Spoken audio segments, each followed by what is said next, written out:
ऐसी स्थितियाँ समुद्र का पानी फिल्टर करके कहीं लाते हैं, वो भी बहुत महंगा मिलता है, उसकी प्रक्रिया बड़ी कठिन है,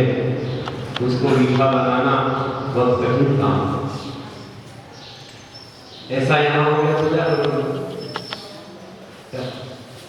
इसलिए पानी को बेफालतू न करो। अगर तुम सफाई किसी चीज से कर सकते तो कर लो, करते ही चले। अब तुम पानी से कर रहे हो, बेफालतू बाहर हो, गाड़ी को पहुंच नहीं रहे हो, स्नान करवा रहे हो, गाड़ी का स्नान हो रहा हो, कितनी जो है ये पानी की स्थिति हो गई है। तो आगे आने वाला कल पानी भी शुद्ध होगा, विशुद्ध होगा, जो बताते रहते हैं। अभी कई जगह चलता ही है, जैसे बेंगलोर के बारे में वहाँ चलता है, और भी कई जगह चलता है, चाइना के बारे में भी चलता है। पानी के पीछे झगड़े होते हैं, इसलिए ध्यान रखना कि पानी को व्यर्थ मत करो, वनस्पति को व्यर्थ मत करो। महात्मा गांधी कहते थे कि अगर पत्ता चाहिए तो पत्ता लाओ,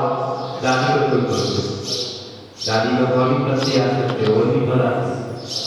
जो मानव ध्यान में अपने स्वार्थ के जीवन कर देता है। तो हमें बड़ा आगे का भी सोचना चाहिए कि किसी का जीवन हमसे छिन न जाए, इसलिए हमें बहुत अच्छे से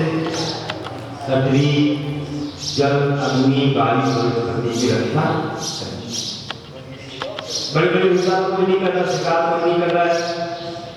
कोई नामे सेवन नहीं कर रहा है,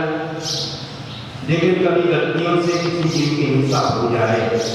संगी पंचेंद्री की, चाहे सांप हो, चाहे चूहा हो या कोई जीव हो, तो उसका प्रायश्चित जरूर लेना। अगर प्रायश्चित नहीं लिया तो हम बाहर भी नहीं दे सकते। अगले जीवन में कैसे जैन मिलेगा, कितने बार हमको रह दिया जाएगा। जैन धर्म से हमने किसी को रोक दिया, जैन धर्म में आने से हिंसा कर दी, उसका कितने बार हमको मिलेगा। कई लोग आते हैं हमसे प्रार्थना मांगते, महिला भी आती, अकेले नहीं आते, दो लोग किसी के साथ लेके आते, मांग तो उनको दे देते साथ, इसी जन्म में तय कर दो, नहीं तो क्या होगा आगे,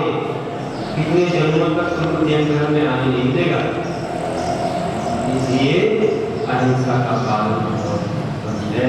एक फाउंडेशन है, टीचर है, उसके बिना आगे नहीं बढ़ सकते। तो 10 जीवों को हिंसा करना की चीटियां दिख रही हैं, तो भाई फूल हो या तो एक तरफ हिंसा ना होगा, तो एक तरफ छाया नहीं कर लो। सुन रहे हमारा तो सुन रहे नहीं, अच्छे सीधे लोग सुनो, सबको देखो, एक तो देखते रहते तुम उनको देखो, कौन लोग सुन रहे नहीं सुन रहे हमारा मतलब, तो हम आपको कैसे मालूम करेगा ये लोग सुन रहे नहीं। अच्छे सीधे बैठो, एक को सीधा करके बढ़िया, और जैसे ध्यान करते हैं आप मेडिटेशन के बहुत से भी करते हैं, अच्छे आसन में बैठते, सीधे होकर बैठते हैं, अच्छे प्रसन्न होकर बैठते, भगवान बैठते, आरामदायक नहीं बैठते, आराम करने को रात नहीं है, इनको सुविधा के साथ। कैसा है, सब लोग अपनी परीक्षा करने आते हैं, फोटो कैमरा उनके हाथ में है, बिल्कुल परीक्षा करते होते हैं, हमको भी ध्यान देना पड़ता है कि भैया परीक्षा में भगवान नजर आए, सबका अच्छा हो, अच्छे सबको मन लगे और उनका लगना। इस प्रकार से है तो पता लगा कि प्रमाण बहुत बुरी चीज है, 15 प्रकार से प्रमाण में निद्रा भी है, और वो अपने जीवन को खा लेते हैं, उससे अपना जीवन बर्बाद होता है। जिम्मेदार है कर्तव्य के लिए, रात नहीं है, तो जीवन में ही चला गया, कितने तो अपने जीवन गंवा दिए, और एक वर्तमान का जीवन भी हमारा चला जा रहा है, प्रमाण में तो क्या मिलेगा। इसलिए जिम्मेदारियों से काफी प्रमाण हो सकता है, अपने को जिम्मेदारी लेने को काफी प्रमाण होता है, ऐसे जिम्मेदार होकर के हमें भगवान से होना करना है। तो बोल रहा था कि हिंसा अपने जीवन को हर तरह से धर्म से दूर कर देती है, तो हमें पृथ्वी की रक्षा करना, पहले पृथ्वी में से उतना ही निकालते थे लोग जितना आपको चाहिए। भैया मकान बनाना, थोड़ी सी मिट्टी ले लो, रेत ले लो, थोड़ा कुछ पत्थर ले लो, आज लोग वो भी हो गए। इसीलिए कभी मिट्टी पर कोई टैक्स नहीं था, कोई कर नहीं था पहले जमाने में, जल पर भी नहीं था।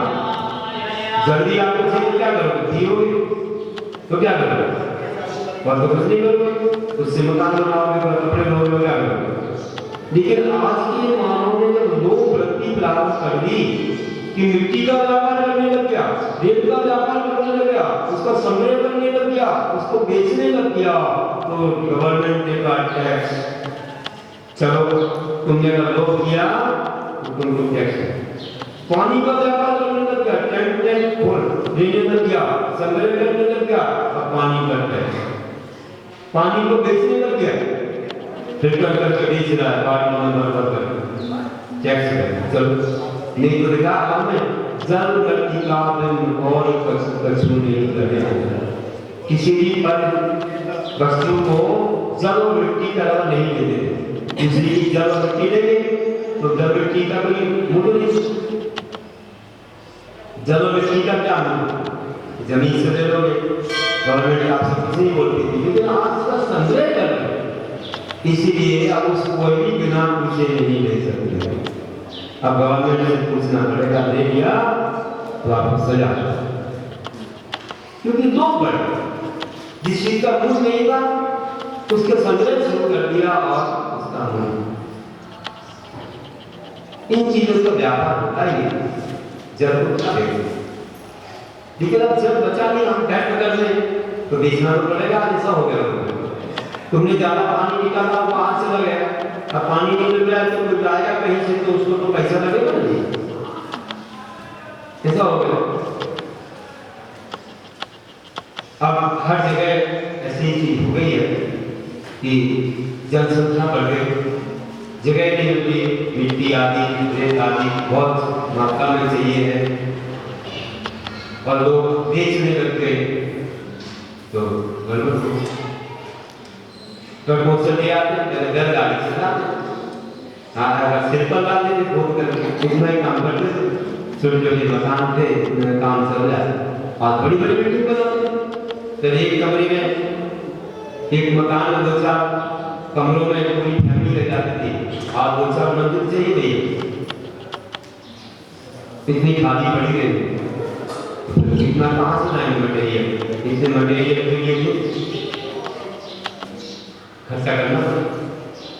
उतनी वस्तु लाना पड़ेगा। तो मिट्टी का भी उपयोग हो रहा है, जल का, अग्नि की अब इतनी लाइट चाहिए, लाइट बहुत सी, जनसंख्या बढ़ गई, इतनी बड़ी बड़ी बिल्डिंग्स बनती हैं, अंदर अंदर उधर कमरे वहाँ प्रकाश नहीं पहुँच चोरी, दिन में भी लाइट चाहिए, दिन में भी लाइट चाहिए, पंखे चल रहे, कूलर चल रहे, पहले तो ऐसे घर बनाते थे कि सब तरफ से खिड़कियां हैं, अच्छा प्रकाश है, अब वो कहाँ से बनाएंगे, इतनी बड़ी बड़ी बिल्डिंग्स बन रही, अंदर प्रकाश ही जा रहा है, तो दिन में भी बहुत लाइट का प्रयोग हो रहा है, हवा नहीं आ रही है, पंखे चाहिए, कूलर चाहिए, एसी चाहिए, तो लाइट का उत्पादन हो रहा है। लाइट के उत्पादन में कितना कोयला जल रहा है, वो भी चली जाती, कितनी जा रही है आप देखो, क्या क्या जलाया जा रहा है, सब कहीं जाए कर जा रहा है, पानी से हो रही, पानी को भी थोड़ा पंखी घूमती है, उसमें भी ये घूमता, तो सब जगह हो रहा है, फिल्टर में पानी, वहाँ पर भी दवाइयाँ डाली जाती है। अब तो वही है ऐसा कि जो व्यक्ति अपने हाथ से सब काम करता है, घर में कुआं है, अपने हाथ से खींचता है, जीवानी छोड़ता है, बिल्कुल ध्यान रखता है, वहाँ अहिंसा का पालन हो सकता है। बरसात का पानी भी इकट्ठा किया जाता है, हर घर में अमृत कुंड होता है। सब लोगों को नियम देना चाहिए, सब महाराज जी लोग बोले कि घर घर में अपनी बिल्डिंग बनाओ तो एक पूरे बिल्डिंग